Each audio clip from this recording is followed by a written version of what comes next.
Hi guys, I'm Rachel Anita and this is Lapsy. You guys, you know her. Mulisema arudi. By force, by fire. The chemistry was working, everything is working. And kama kawaida, welcome to the Rare View podcast. Asanteni sana for being here, for subscribing, for commenting, for sharing, for liking, for watching, for engaging in our conversations. I am so glad to have you guys here. So clearly, you guys could tell us guys we are bestie. Bestie, bestie. Say it with me. But without chubui. Really, you can't take her anywhere. You literally can't take her anywhere. You cannot shame the shameless. You cannot shame the shameless. Yes. So she needs no introduction. Our corporate buddy, aka Lapsy, is back. Salimia wananchi. Hi guys, I hope you have liked, subscribed. Unawatch aje video ya wenyewe Sure. bila subscription. How dare you? Hata wewe, how do you feel in your heart? How dare you? How do you feel in your heart? How do you feel? Please subscribe. Hapo chini tu. Yes. Yes. So today we want to talk about friendships and how it has in our age right now, how it goes from just being children having fun to adults navigating adulthood. Can you believe tulipatana 2009? Hujachoka? 2009. Tulikuwa na miaka ngapi jamani? We were children jamani. Tulikuwa children. We were toddlers. We were toddlers. Yeah. Yeah. And I used to have this theory. I had this theory when I was in high school. Every time I would study biology without you, I would fail for some reason. So every time tukirevise biology, nikirevise peke yangu, sipiti biology Your life. Without me, guys. Without me. Yeah, and Lapsy. see, you became a biologist. See God. You guys. Every day, remember nilifanya entomology and parasitology. I just tell myself, I can do anything. Through Christ. Through Christ, who strengthens me. So today we just wanted to talk about how friendships evolve, how friendships, you know, us now, we are heading to our 30s. Sitaki kusema miaka imekuwa mingi, but we've seen a lot growing up. We are not the same kids who are in Form 1, we are not the same kids in campus. Yeah, even now the conversations, they're so different. They change, yeah. So we want to share with you guys how things are. My first point is, do friends define you? Do you feel like the people around you actually curate who you are as a person? I feel like they do because normally you're shaped by the people around you, or by the... Why I have this look? Because I'm like, what does that say about me? And I was like... You're shaped by the people around you, because you start wanting the same things for your you start wanting the same things. You start like moving towards the same things, and that's why you'll realize, like, as we grow up, you find that like you're more drawn to the people or to the friends who you share the same values, and even the more time you spend together, the more your values align even more. Then you start like leaning towards the same things. You start leaning towards the same values, the same, and all that. Life, basically. That is true. I feel like you're saying you're an average of the 5 people you spend time with. It's actually really true. Because I feel because I talk like you talk like me. They joke like, hi bo. We say like literally the same thing. Like I'm sure when our husbands meet, they're like, what have we done? What is wrong? What is going on? These two are just, you know, and it's okay. Like that shows we are comfortable around each other. We have become almost one. I remember there's someone I used to be friends with someone in uni, and we used to be like really close. We used to walk together all the time. Then another lady came and said, hey, where is your conjoined twin? Oh. And I was just like... Conjoined twins. Yeah, that's true. Conjoined twins. Yeah. And right now in life, what matters to you and what does not in life? In friendship, what do you feel matters? Sai. Now that we are adults, tulimeachia Gen Z, the floor, the platform, now as adults. I feel like in friendship, the most important thing, or what matters the most, is just, I think, understanding. Because like we're in different seasons. Like nikama, the older we grow, the more the seasons change. So understanding like matters a lot. If you have a friend who I'm calling you, like you call them, or they call you and you don't pick and they get mad at you. As in, come on, at this age. No, like I like we are going through a lot of things, yes. and I understand that, especially like as adults, there's sometimes that you don't want to share like now. Yeah. So I think for me, so unanyamaza, you don't want to share, and then someone might get mad at you or get angry at you, and it's very important for you to understand that it's their story to tell, and maybe they are not ready to share in that particular season. So I think for me, what matters the most to me is understanding and respect. I think I'd say those two things. How about you? For me, I would say hiyo pia understanding, giving each other grace, and honesty. I feel like we are at the age that no one can beat you. Like no one can beat you. Why are you lying? Why are you lying? Why are you lying? Bro, why are you lying? Oh, I was here, then I moved. Like, kuna just petty lies that I feel like we're beyond that point. It's okay to say, like, for instance, what can I say? I have an event, you can't come. Imagine I won't kill you if you say you can't make it or you can't. It's okay. We are adults, we are parents, we are aunties, and we are literally in that stage in life, and it's okay. It's okay. And I think that part of, do your friends define you? The questions the question you asked. I feel like my friendship with you and maybe certain close friends has even made me be able to say no, because I think I was the type of person who really struggled to say no. You would so like being, you're like, so like being around people who have certain values and who like can stand up for themselves. You're also like, imagine hakuna mtu atanichapa nikisema no, and no in itself it's enough. A complete sentence. You don't have to explain it.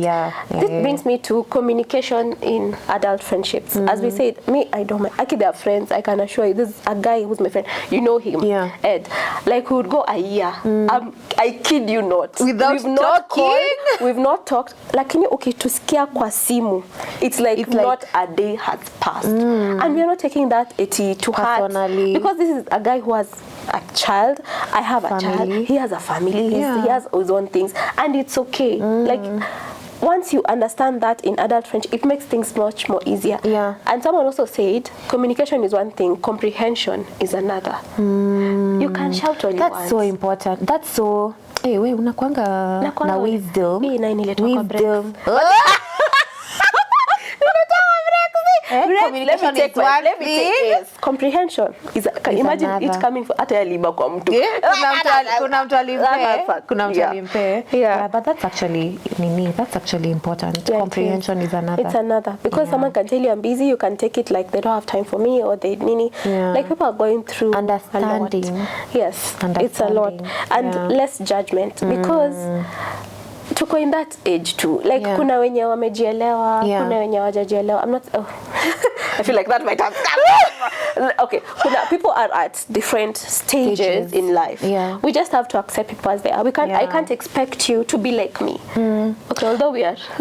But you get what I mean. I get what you mean. Like, let me give an example for less judgment. There's some friends of yours who you can always like storm into their houses unannounced.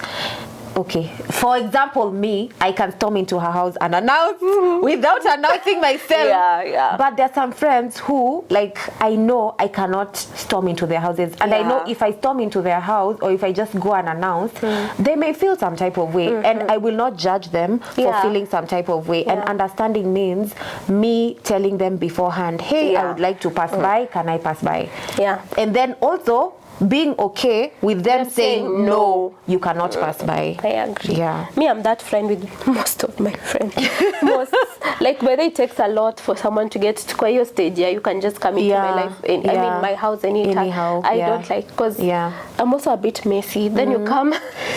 It takes a lot of vulnerability to let someone see your house. I also honestly don't mind. Like, you don't need an appointment to come into my house. With everyone. Well, it's not with everyone, imagine. It's not with everyone. But I feel like with most of my friends, I really wouldn't mind. I really wouldn't mind. Now, this next point, it's very, I don't know if you remember this day, these friends who stand in the gap for you. I remember there's a time I was going through something really harsh. Do you know, you told me I'll stand in the gap for you, I will pray for you. Oh, I told you that, did. Oh, is it time for tissues already? Yeah, me too. So like that time, I was mom was undergoing treatment. I don't even like, it was just a lot at the same time. Then I couldn't pray. I think I told you it has become very difficult for me to pray. Yeah. You just hugged me and told me I will stand in the gap for you. I will pray for you. And guys, mimi najua hapa tuko sisi ni mabadi and everything, but we still have faith. And it helps to have friends who pray over your life. Exactly. Friends who speak life over you. People who bless you. People who are always out there.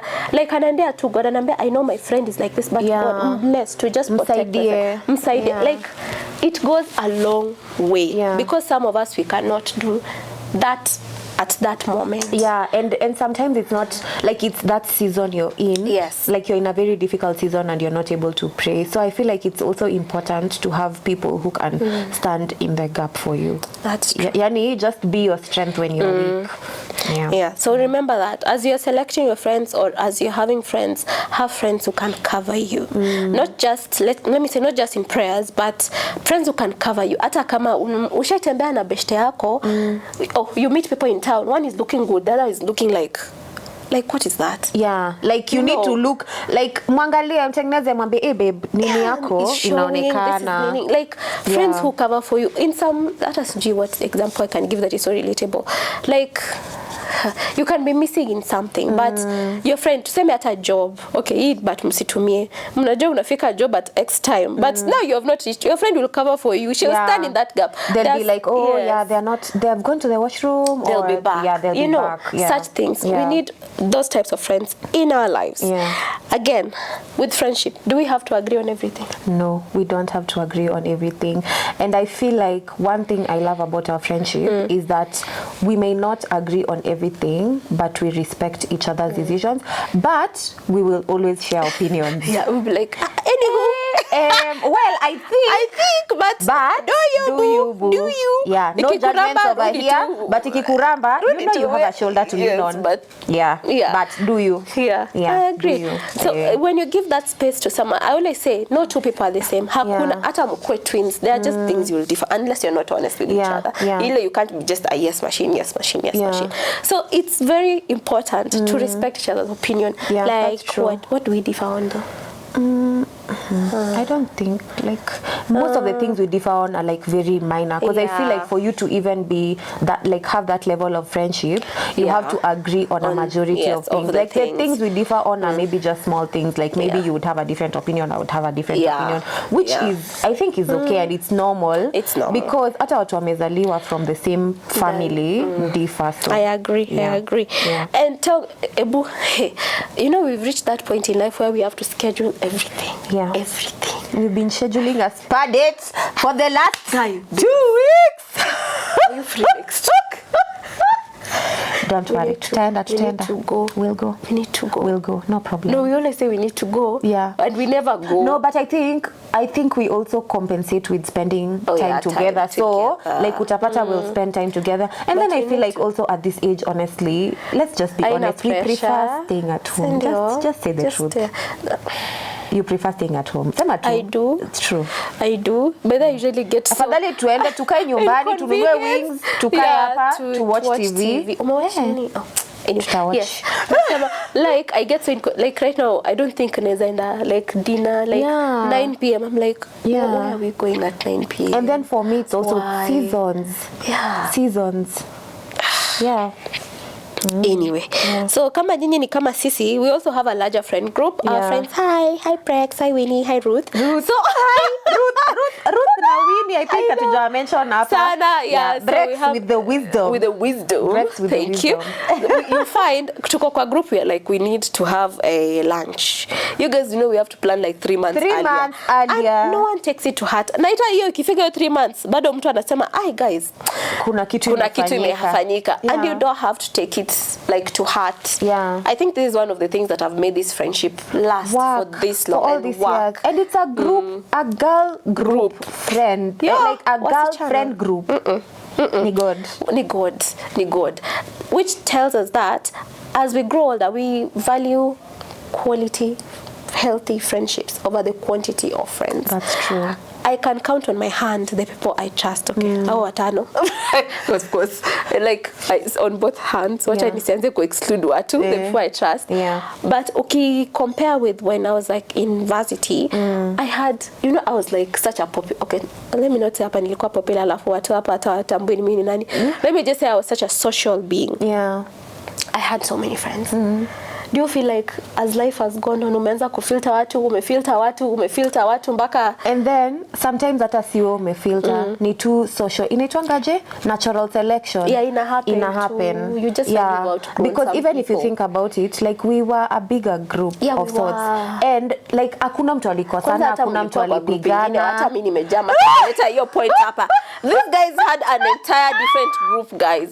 Mimi walikuwa wamenieka huko kando, and imagine kika waramba wakanikujia. And imagine, now can I tell you the funny thing is, we still talk to the friends in that group. I feel like, and some of them are friends in their own group, some of them separated, some of them, like, just, I feel like seasons. You guys still have that group? No, we don't have that group. We don't have it. You know that thing where your friend, your bestie has another bestie? No, I don't have another bestie, promise. Cross my heart and hope to die. Kalamba kidole. I dare you. I will go and unfriend you and unfriend them. But imagine, I feel like seriously, especially for me, I think it was very shocking. Because I'm such a social butterfly, and like adulthood is making me like be very intentional about like my friends who I keep in my circle and all that. Because I think for me, I always thought everybody is my friend. You know, someone said we have like entertainment friends and empowerment friends. I feel like our entertainment friends, like, are they really like friends? But okay, just hear me out. If you really wanted to go clubbing right now, who would you call? Don't say their name. You know their person. So you would call someone. Would you call me? No. Exactly. I can call you once in a while, once a year. You see? But if you wanted to like do it this week, next week, next week. You have someone for that. Yeah, but I don't know. Like, I feel like much as we have like different types of friends, I feel like there should also be like some sort of constance in the difference. You understand? Like, you could be my entertainment friend, but we are friends because we share certain values. But you are more of an entertainment friend than an empowerment friend.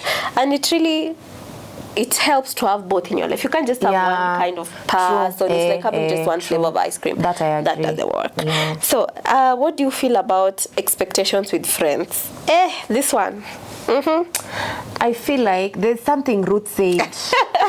Ruth said. Friendship ni kama shamba. Lazima upalilie. Watu wako na wisdom. My friend, friend, like a garden. You need to tend to your garden. So like, mpaka nimesikia I've not called Ruth for such a long time. I know. I feel like so friendship is like a garden. You need to tend to your garden. So like expectations zako pia zisikuwe huku juu na wewe pia kuna kitu unafanya. It's sort of like a two-way traffic. So much as like there's adulting, there's so many things happening. At the end of the day, we still need to like see the effort. Put in the effort. Even if we talk once in 2 months, like at least we are talking, and then at least it's not just one person always reaching out. At least jaribu to reach out to the other person. So I feel like in friendship, expectations should be just normal. Usieke like too ungodly expectations on someone. And then someone also said, I feel like sometimes also with friendship you need to put in the effort, and people put in more effort in friendship than, say, for example, family. Because you know this friend ako hapa kwa sababu amekuchagua na anaweza toka, by the way. So it's not like family. No, family is you stick. Okay, hapo bado utasema mimi na familia. Family you can't cut ties someone off completely. I get that. For me, expectations na friends, I think nilizitupa somehow. Sijui tasemaje, because I think both of us have undergone loss, like deep loss. And I would say you underwent loss when you were much younger. Like kuna expectation ilikuwa na vile watu wangekuwa for you, or can I be honest? I had no expectations whatsoever. None. Hey, I was so clueless. I was too clueless to even have expectations. I had no expectation, none expect your friends to whatsoever. come? Ataka me, I feel like I failed that time. Honestly, I didn't even show up for you. I didn't But you were expect babies. anything. Like I didn't. First of all, I feel like whatever I was dealing with was too huge. Yeah.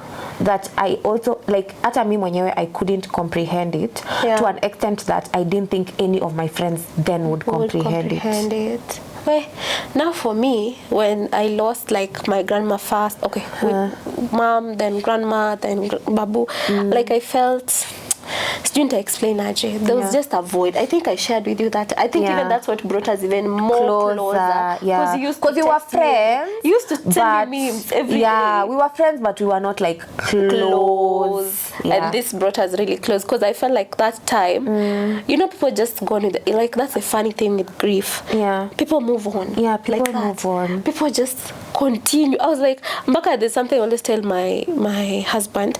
Kuna, let me not say that. People went on some sort of trip when I was grieving, and it really hurt me. Like I can't explain how much hurt I felt. Yeah. Like you're fighting for your life. You're there, and people are just, Yeah. So you really popped at that time because you were texting me every day. Lapsy, you texted me every day. I would go 4 days, I'm not responding. I would go a week, I am not responding. Lapsy ni nani? Hello, how are you? Here is a joke. Here is what? Here is like every day. Mbaka I started responding. I had to respond. And now I feel like when you've gone through grief, you understand grief. You don't understand your friend's grief, but you understand grief, and you understand how grief works. True. Because sometimes you're telling people, oh, don't visit me, don't come and see me, don't buy me any gift, don't send me anything. Why are you outing me like this? No,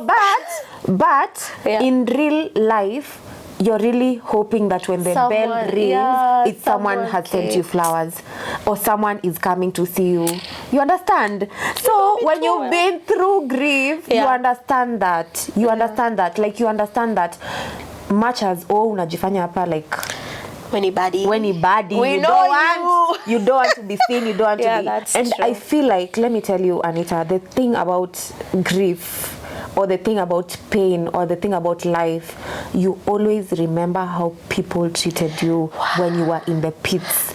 And it's sad. So sad. It's sad, but it's so true. sad. Like you can be there smiling with someone, but like you've gone through it, you're out. You're not holding anything against them. Yeah. But you look at them, then there's just that caffeine. Like how could you do this to me? How could you treat me like this at this point? Because you usually weigh friendship with showing up. That's like the number one rule of friendship. Yeah. You show up to my birthday party, I show up to your birthday party. You buy me a birthday gift. I buy you a birthday. Like it's not a give and take really, but it's more of just the flow, So you're like, me, when this happened to you, my life stopped. I was there for you.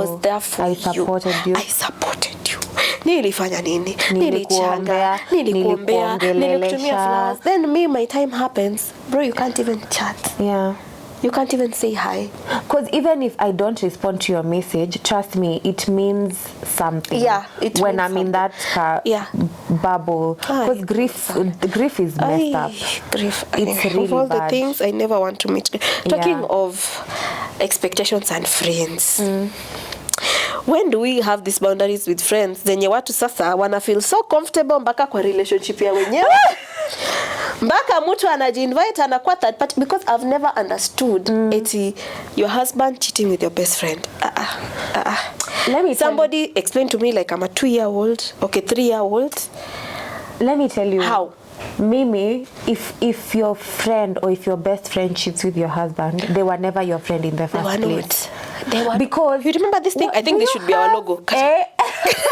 You have no business texting your friend's husband. Munaongea nini? Munasema nini? Yenye wezi niambia? Muna chat nini usiku? Munasema nini? You're going for lunch. What are you going to eat? Why are you going for lunch? With your friend's husband. You know these people who, I can say like my husband, alikuwa na friends before. Yeah. Like those are okay. Me sina shida. Like I actually met you in this guy's life. Yeah. But you are my friend. How are you now my husband's friend? To my husband.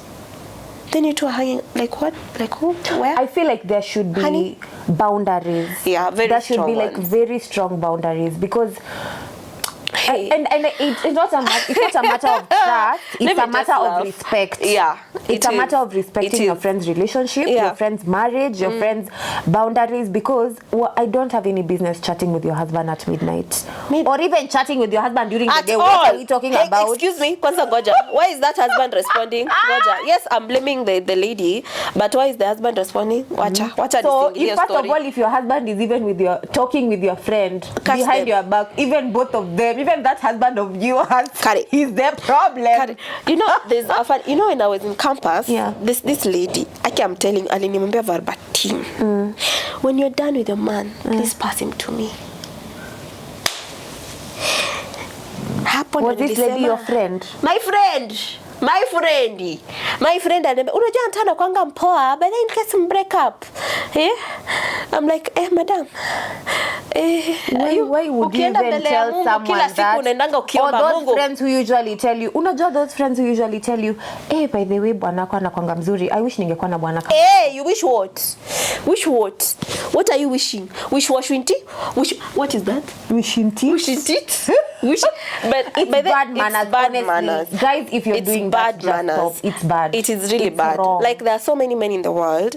If you love it, like, there's friendship, there's sisterhood, there's a girl code of conduct. Kuna yo girl code. Surely you cannot. By that time, you cannot even date someone's ex. Hata uko, no, we are not doing that. Like, honestly, if your husband does that to you with your friend, cut them off, both of them. It's so disrespectful. Anyway, as this topic's about friendship, so I will be more on the friendship part. Wait first. How do you even feel comfortable? Just usikia hata we Didi. No. Kukata una chat umekula tu lunch uko na bwana rafiki yako. They say is like married men are the easiest or most comfortable because kuna mtu anamtunza, you know. You know, of course, like your husband is not the same way you met him. You make sure he looks good every day, every morning before he leaves. You make sure you know he's smelling nice, amepata haircut. So mtu akimwona uko yeye anaona finished product. You know what? Tutarudi tena. Naona hapa tutashinda tukirudi. So anyway, what's your take on friendships and businesses? Because hapa kuna group tuko nayo tukasema tunachanga pesa. Mbona tujachanga pesa? Let me tell you. So, hey, my friends and I started a savings group. But I tukafungua MMF. Surely. I feel like if I am blaming you. I am blaming you. No, me and Winnie were very committed. No, I was committed. Or you were also committed. Even watch it. But you are not very committed. Me and Winnie are the ones who are committed. You and say the truth and shame the devil. I feel like the reason why that didn't work is not because we were not committed to it. I feel like we were at different levels in our lives. Where like ni kama kila mtu finances zake zilikuwa like kila mtu alikuwa na different priorities financially. Yeah, that's true. Yeah, like maybe for me, my priority at that particular point in time was saving. Yeah, because like my career had just started stabilizing and I was trying to save up as much as I could. Unaona? Then sasa kuna breaks. She'd already settled in her marriage. She had started her business and all that. So like people were at different levels. Ruth was also settling. She was, I would say, almost at the same time as me. Like career yake ndo ilikuwa imeanza ku take off and all that. Winnie, I think because she was introducing us, she was the one who was introducing us to this. Of course, she had to be at the forefront to show us the way. Exactly. So I feel like everyone's I don't know what was happening. I don't know what was happening. But there's always something happening. But I think it didn't work out because I think we were at different levels financially and like we had different financial priorities. So ukiambia kila mtu alete hapo pesa every month, it's like mtu mwingine anaangalia anasema, no, but I need to inject this money into my business. I need to do this. I need to do that. I have bills. I have responsibilities. That's true. So that's why it didn't work. But guys, please turudi tu kwa hiyo kitu. Tutarudi. Now, on that point of friends and money, kuna hii biashara. Unapata someone is selling. I'm always doing one business or another. You find that paying your friend is difficult. Why do people, they would rather go buy something from someone else. They would go and pay full value from someone else. But when it comes to their friends, like maybe you're selling phones. Nikikuja kwako nataka uniuzie kitu ya 50k uniuzie 20k. Why is that? I feel like Neo expectations. Like I expect because you're my friend, you should give me favors or I should have like better whatever. And for me, what I usually say is, in fact, as your friend or as your friend, I should be the one promoting you and supporting you the most. You know. Unless when mwenyewe unipe discount to say maybe this is a friendship discount. No. There's something I saw on Instagram. There's someone who's saying she's a consultant and her friend reached out to her and was like, I need you to do some consultancy work for me. Send me your quotation. And the lady sent the quotation and her friend was like, okay, sawa, let's plan and meet so that we have a meeting. When they met, anasema like rafiki yake alimgombanisha from beginning to end because the friend was like, I know this is a quarter of what you charge. Why are you charging me a quarter of what you charge? Give me the normal rate card. I know how much you charge. Why are you giving me a quarter? Charge me the full amount. And I remember even when you and Winnie were doing when we did the photo shoot. Everyone bought full price. Full price. Yeah, it's just important. Even if I don't have the money, then I can tell you, Sawa, this thing is going for 5K. Let me give you 2.5 and then I'll give you 2.5. For me, I really don't like it. Okay, it's also two sides for me because with my friend, I really like supporting my friends. If my friend is selling something, the probability is I'll buy from my friend first. So shida now with other friendships, you pay full price. Then someone, since you're their friend, they give you something substandard. No, I really don't like that. Oh my God, Aki, nilisema mimi and bad service. God, I hate it. So like friends, let's try to give each other the same grace. Vile tu nataka mtu akutreat, we pia mtreat hivyo. I think it's important. It's important, and it also boosts your friends. Like your friend will even have more confidence in their business based on how you treat their product and you treat their business. And now my last point is going to be learning the different types of overlapping friendships. I think we've already covered this. It's just highlighting that different friends tend to different needs of your life.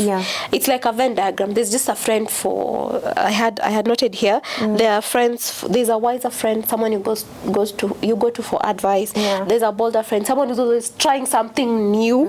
There's a cheerleader, someone you go to when you're down and they'll be like, you can do this, you can do it. There's also the doer friend who, according to what I was reading, hopefully that is you. When you have all these people in your circle, you should be able to propel forward. What's your take on that?